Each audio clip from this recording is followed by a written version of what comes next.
E dunque andiamo a presentare la prima serie 100 rana maschili. Giacomo Caranza per il 20 gol in prima corsia, il 2 Pietro Cirillo Piavenuoto in terza corsia, 2 medaglie d'argento nella rana e criteria, Leonardo Bucato Team Veneto.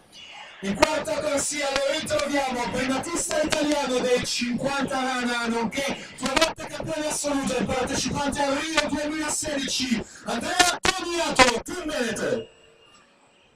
Al suo fianco in corsia numero 5 per il Team Veneto, finalista agli assoluti dei 200 rana, nonché 2 volte campione italiano giovanile criteria, Riccardo Cervi.